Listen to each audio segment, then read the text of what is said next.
Hey everybody, welcome back to another exciting episode of The Stash. We're from The Stash Project. Today's the 9th of December, 2016, and we're running a light show this week. It is that odd little time of the month where, the new stuff isn't quite coming in yet, and of course the announcements aren't filtering in for the future either, although we're pretty much stacked into January and February as far as the kit announcements go. So it should be interesting to see exactly what gets added at the end of this month and beginning of next month for January and February.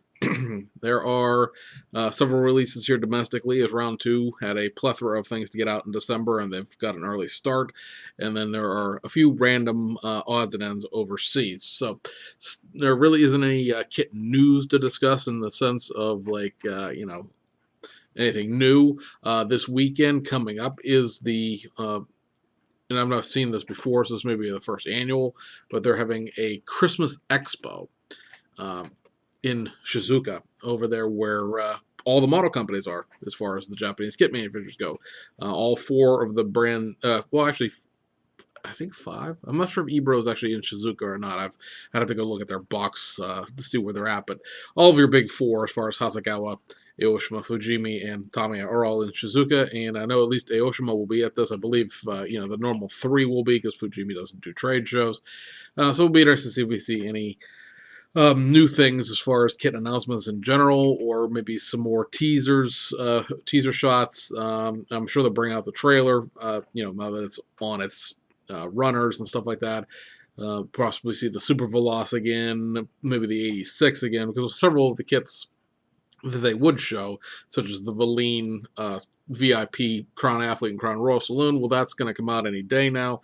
The Diablo GT and the Pagani, they're going to come out any day now. So putting them on like runner shots really isn't, I don't know how productive that would really be, if you're sort of teasing future products. I'd like to, see something new that we haven't seen as of yet. Maybe we can see some runner shots from the GTR Diablo, the racing Diablo. That would be nice. We've seen, the 3D prototype and stuff like that. We haven't seen it on parts runners, and that should be coming out, first quarter 2017 as far as that goes. Especially since once the Pagani and the Diablo come out, they're caught up with the supercars. So the racing Diablo will be the next thing, and then we'll see what comes after that. But let's say here, starting on the domestic side of things, there are two kits from AMT and two kits from MPC. On the MPC side of things, you've got first up the large scale 1/16th 1982 Pontiac Firebird reissue, just straight reissue of this kit. It's kind of interesting that it exists in this format. Why they made it in '82, I know it's because it's really the first of the this generation of the F body, but they never updated it at all. The first annual, I believe, from MPC as far as the Firebird goes were 1982, because the 1982 annual then later became the kit, from Knight Rider, and then subsequent kits after that, and then sort of was either regressed back to, or maybe they created a whole new body tooling, because obviously the Knight Rider kit still exists, where like the 83 and the 84 Firebird annuals don't. So, anyway, it's molded in white, and there's really nothing more to discuss on it in the sense of, if you've seen one, you've seen them all. There's nothing new about this, no retooling, and you get this sort of vintage 1980s box art from MPC, which sort of makes me want to see the golden wheels thing. Anybody who's old enough to remember these kits when they were around originally, there was a whole thing you could do with MPC kits where you collected effectively UPCs and sent them in and got a free model out of it. The other kit that's come out of MPC this week is the Don Prudhomme Hot Wheels rear engine dragster. Now, this is a modified reissue, if you will, where it is the old rear engine dragster kit from the 1970s that they've gone and put a new wing strut, a new injector scoop, molded it in yellow, obviously, put in pad printed drag slicks and several other little odds and ends to make the old kit, which didn't represent this car at all, and make it into this to represent this car. They have a licensing deal with Don Prudhomme right now. They're doing some die-cast stuff with him and other stuff like that. So kind of it's just an extension of a licensing deal.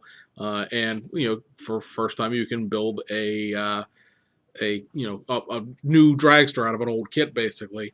Kind of interesting to see this. You got Don Prudhomme licensing at work here, and you have Mattel licensing at work. So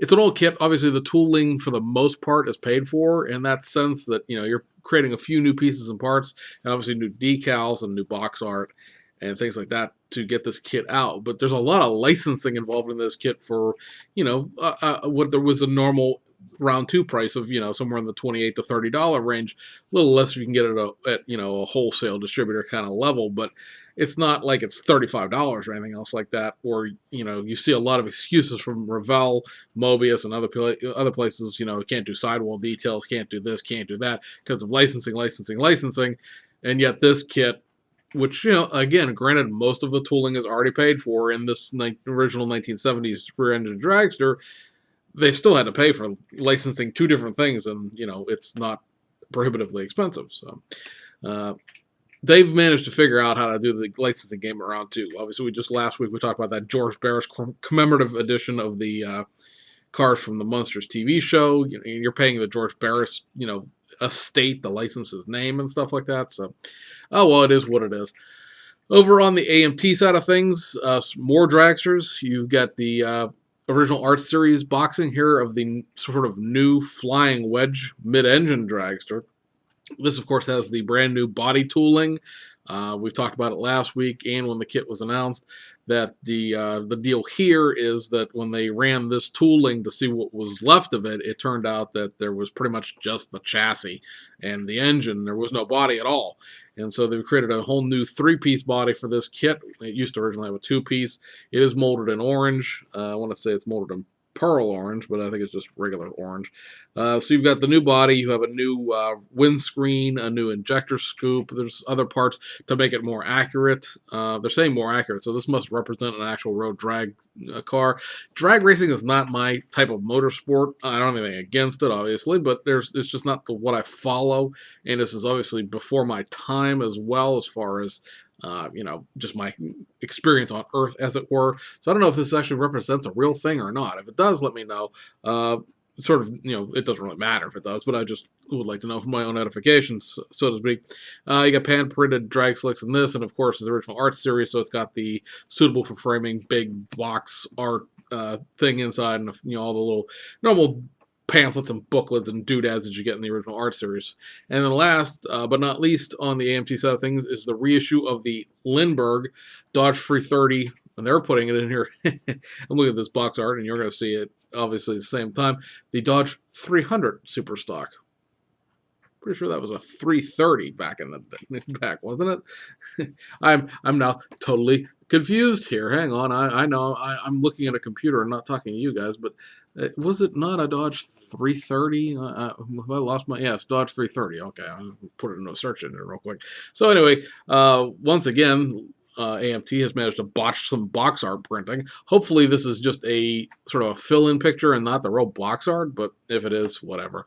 You guys know what it is. It's the Lindbergh kit from the 1990s. It's a perfectly fine, serviceable kit.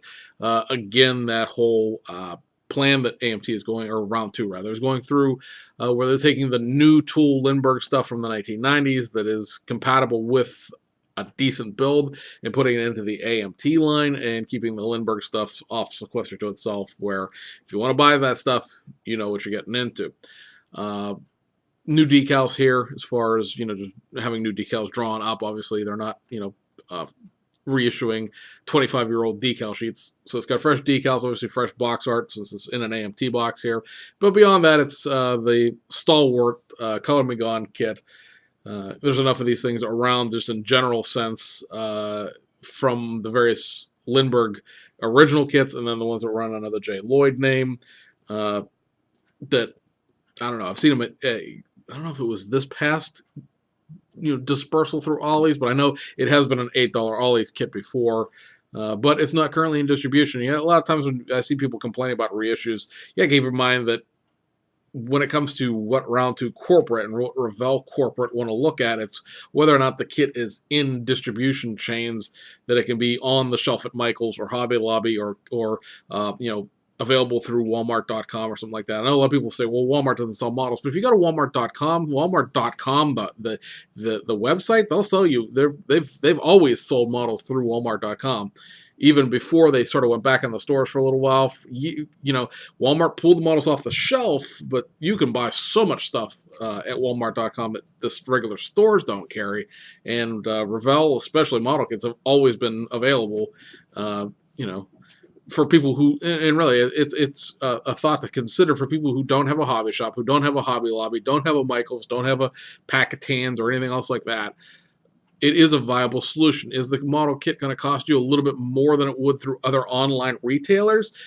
Perhaps when at least my Walmarts out here in southwestern Pennsylvania had model kits on the shelves, they were like 21.95, 20.95, somewhere in that range, which put them about where they were priced at my local hobby shop. The thing about Walmart.com is, of course, that you can ship to store. So if you buy something through Walmart.com, I know it sounds like I'm doing an advertisement for Walmart, but really, this is a serious consideration for guys who don't have access to things and don't want to pay for shipping.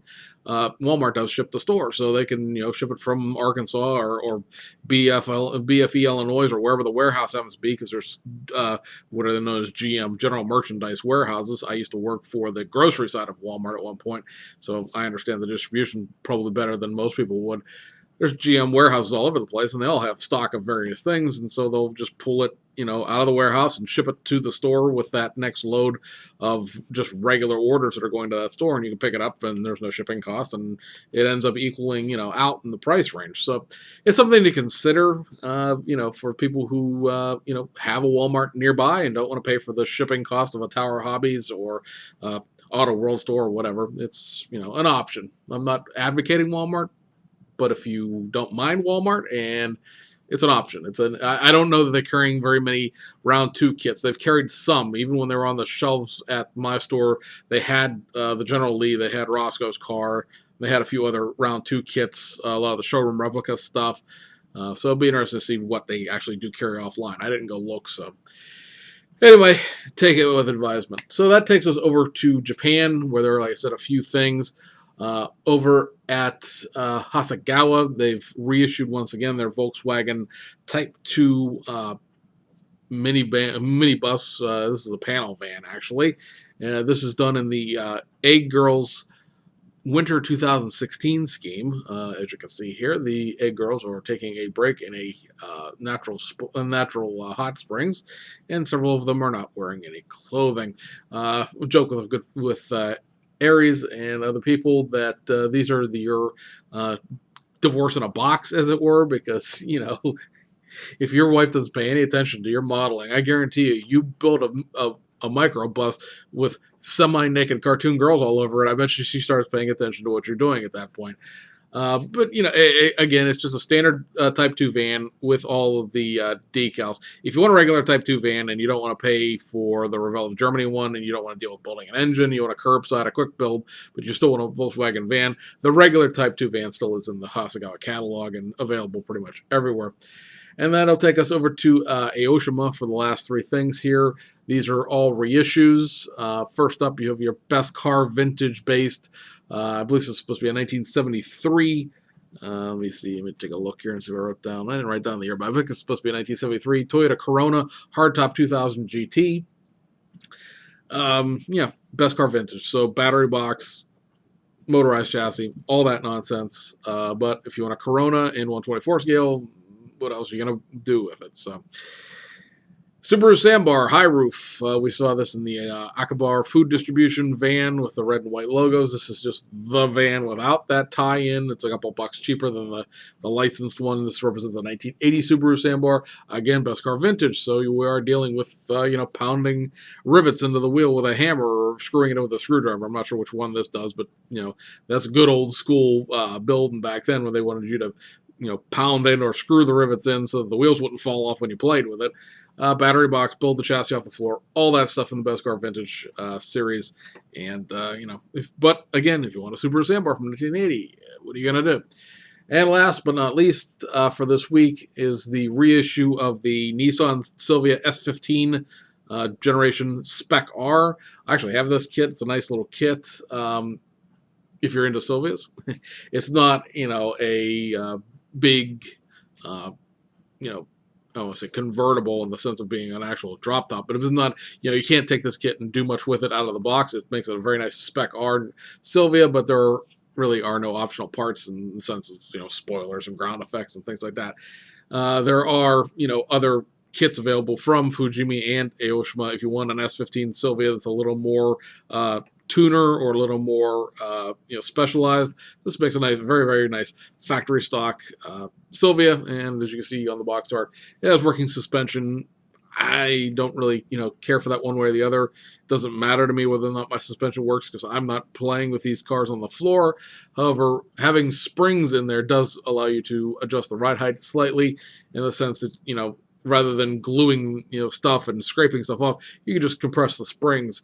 I'd have to go look at my kit to see if those springs are just held in by gluing the subframes in, or if they're like the Royal Crown Athlete, Crown Majestic kits, where there's actually some screws to put in there, and you can actually screw the suspension down real low. So I believe it's just held together with by gluing the subframes to the actual chassis pan itself.